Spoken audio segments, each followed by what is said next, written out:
السلام علیکم ورحمۃ اللہ وبرکاتہ۔ ناظرین اور سامعین، استقبال ہے ہمارے چینل رفیق آفیشیل میں آپ سب کا۔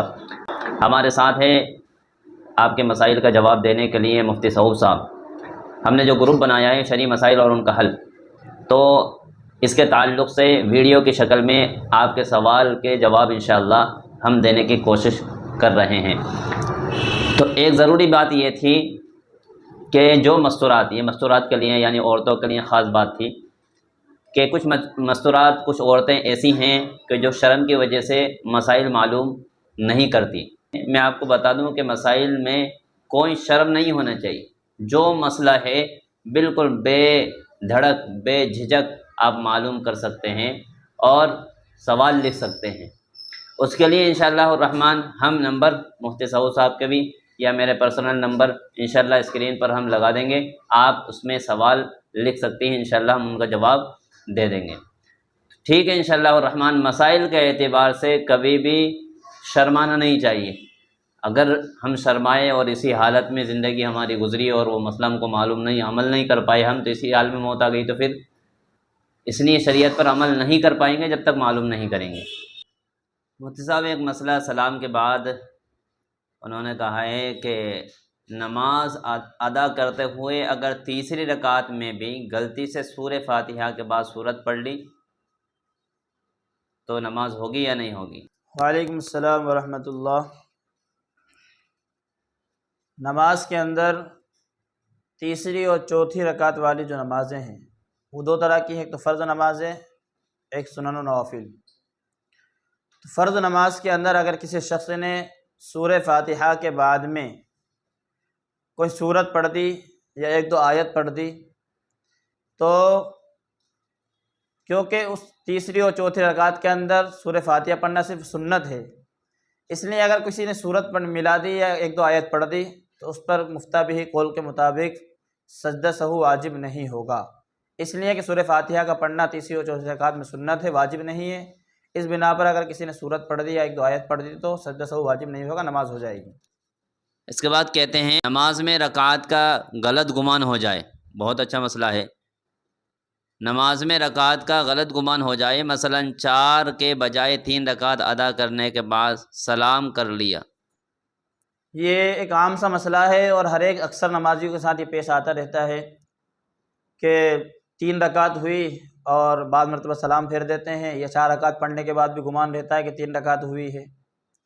تو یہ شک والا مسئلہ، اس کا حکم یہ ہے کہ اگر نماز کے اندر رکعت میں شک کا معاملہ کبھی سبھی آیا، بائی چانس پہلی مرتبہ آیا یا پھر کافی دنوں میں آتا رہتا ہے، اکثر نہیں آتا ہے، تو اس کا حکم یہ ہے کہ ایسا شخص اپنی نماز کو واپس دہرا لے۔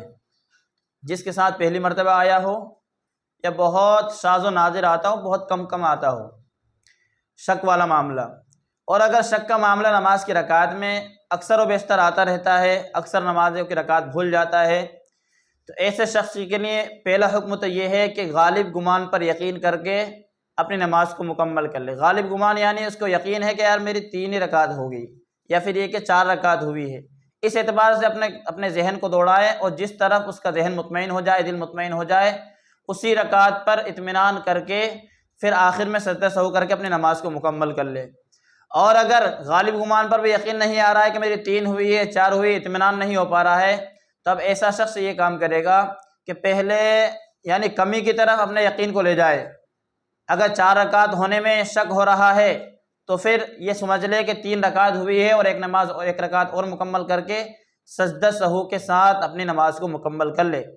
اگر ایسے شخص نے سجدہ سہو کرنا بھول گیا تو اس کا حکم یہ ہے کہ نماز کے اندر اگر یاد آیا کہ میری نماز کے وقت کے اندر یاد آیا کہ سجدہ سہو کرنا واجب تھا اور میں سجدہ سہو نہیں کر پایا، تو اب نماز کے وقت کے اندر اس نماز کا دہرانا ضروری ہے۔ نماز کا وقت نکل جانے کے بعد میں سجدہ سہو واجب ہونے پر سجدہ سہو نہیں کیا تھا تو نماز کا وقت نکلنے کے بعد میں اب نماز کا دہرانا واجب نہیں ہے، ضروری نہیں ہے، دہرا لینا افضل ہے، لیکن نماز کراہت کے ساتھ ادا ہو جاتی ہے۔ ایک سوال یہ ہے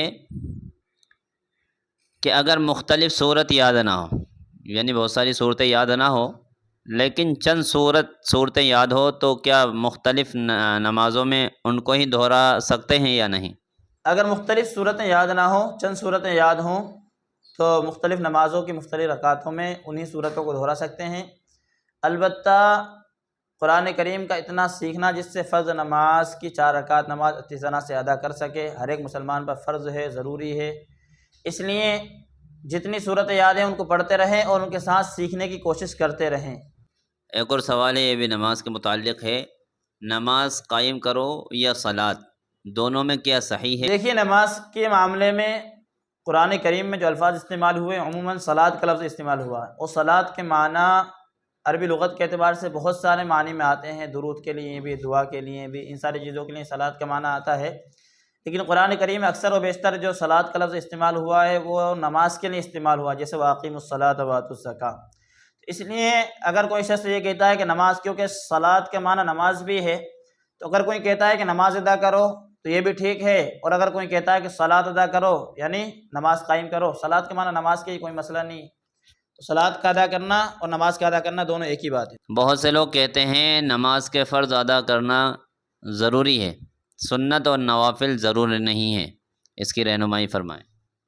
اصل تو نماز کے فرض نمازیں ہی اللہ تعالیٰ نے فرض فرمائی ہیں، اس کے علاوہ جو نوافل ہیں اور سنن ہیں تو فرض کا ادا کرنا ضروری ہے، اس میں انسان کا اختیار نہیں چلتا کہ ادا کر لے تو ٹھیک ہے، نہ کرے تو کوئی مسئلہ نہیں، ایسا نہیں ہے، بلکہ ادا کرنا ہی ضروری ہے، چاہے جیسے بھی حالت میں ہو انسان۔ دوسری بات سنن اور نوافل کی ہے، تو سنت 2 طرح کی ہے، وہ سنتیں جو غیر مؤکدہ ہیں تو ان کا ادا کرنا نفل کی طرح ہے، یعنی اگر ادا کر لیا تو ثواب ہے، نہ کرنے پر کوئی گناہ نہیں ہے۔ لیکن سنت مؤکدہ کا ادا کرنا ضروری ہے بلا عذر چھوڑنے پر۔ اللہ کے رسول صلی اللہ علیہ وسلم نے فرمایا ہے کہ بلا عذر سنتوں کے چھوڑنے پر گناہ ہوگا۔ دوسری بات یہ کہ سنت مؤکدہ کو کسی شرعی عذر کی وجہ سے چھوڑا جا سکتا ہے، سفر وغیرہ میں ہے، گاڑی نکلنے کا اندیشہ ہے وغیرہ کی وجہ سے۔ اور نوافل کا اہتمام کرنا ضروری تو نہیں ہے، پڑھنے پر ثواب ہے، نہ پڑھنے پر کوئی گناہ نہیں ہے، لیکن اللہ کے رسول صلی اللہ علیہ وسلم نے فرمایا کہ کسی شخص کے فرائض میں اگر کمی رہ گئی تو اس کی قیامت کے دن نوافل کے ذریعے سے پوری کی جائے گی۔ اس لیے ہر نماز کے اندر جتنی رکعتیں ہیں ان کے تمام سنت اور نوافل کا اہتمام کرنا چاہیے، بغیر کسی شرعی عذر کے ان چیزوں کو نہیں چھوڑنا چاہیے۔ تو یہ نماز کے متعلق جو سوال کرنے والے تھے وہ ہے ریاض ہاشمی، سہارنپور۔ آگے ایک اور سوال ہم لیں گے، وہ سوال یہ ہے کہ سلام کے بعد کہتے ہیں کیا ظہر اور عصر کی نماز کی قضا مغرب میں کر سکتے ہیں؟ جی، ظہر اور عصر اگر نماز قضا ہو جائے اور اگر صاحب ترتیب آدمی نہ ہو تو پھر وہ شخص مغرب کے بعد میں ظہر اور عصر کی قضا کر سکتا ہے۔ صاحب ترتیب وہ شخص ہے جس کی زندگی میں بالغ ہونے کے بعد کوئی نماز قضا نہ ہوئی ہو۔